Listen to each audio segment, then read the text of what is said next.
شخصانی نزدیک با شما چی میگوین؟ این پیرامید است، اینجا تماما جای تو نیست، تو تماما دیگر جای افرودی. یا میگوین که مردم پول ندارد، از کجا میخرد بود؟ یا این خیلی گپ ها رو نیز میشنوید هنگامی که شما آنها رو به کمانده خود دعوت میکنید، چنین میگوید ولی میبینیم که خود چند سال کار میکنی، با ما فکر میکنی. باز این خیلی گپ ها رو نیز میشنوید.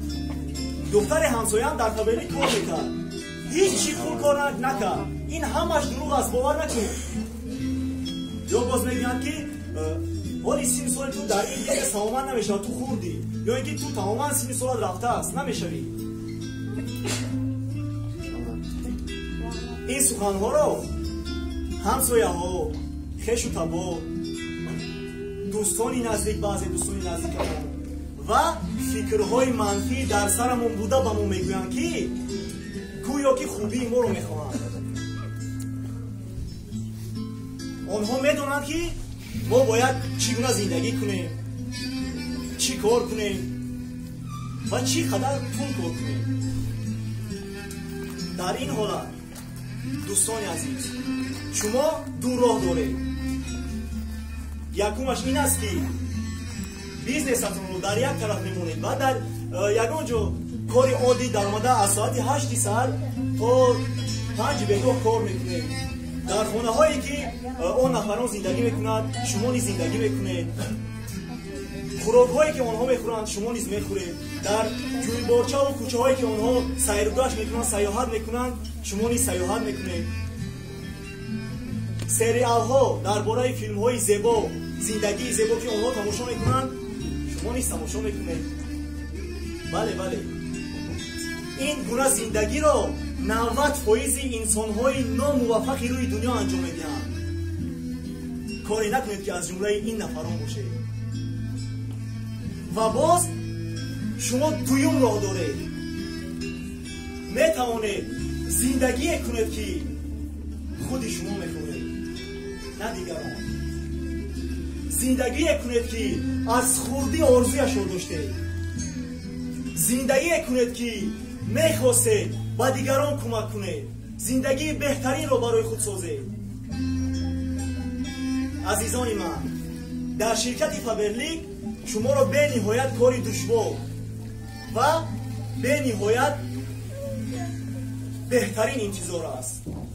کار بالای پیشروی خود، کار برای فعل و رفتار و کردار خود را خوب کردن، کار برای پیشروی خود در تمام نمودی سطح زندگی. خب هنگامی که شما با گروه خود آدم ها رو دعوت میکنید، می شود که 10 ها، 100 ها، هزارها نفر پیشنهاد شما رو رد میکنند، لیکن این باید شما رو قوت دهد. در یک روز خوش در گروه شما 10 ها، 100 ها و هزارها نفران پیدا میشوند که شما رو بهترین، موفق و شخصی بزرگ میدونند. در همه جا درباره شما گپ میزنند که من چنین نسخانی که دارم نوتکرار، شخصی به نهایت خوب، شخصی بزرگ. باور کنید شما میتوانید.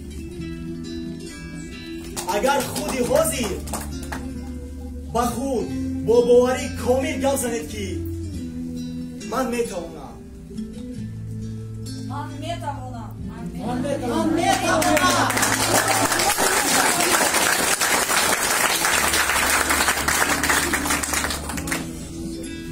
زندگی بهتری رو برای خود سازید.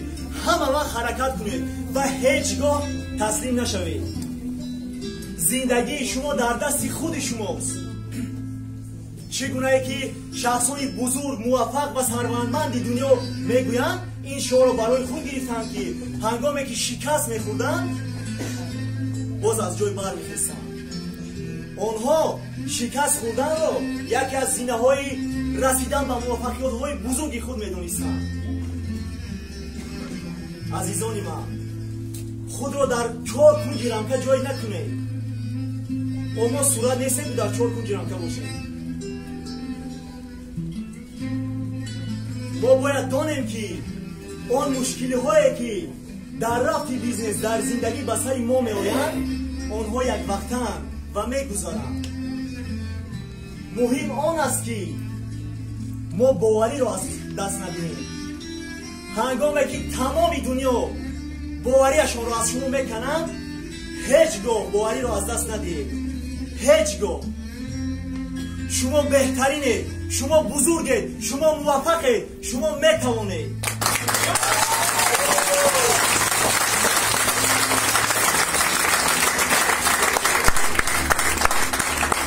من امروز میخواهم که آن مشکلی هایی که به سر راه شما می آیند شما از آنها گریزان نشوید. من میخواهم که مشکلی ها شما را دیده گریزان شوند. برای همین با خود مقصد مانید و با من تکرار کنید. من موفقم. من میتوانم. من زندگی میخواستم رو ترتیب میدیم.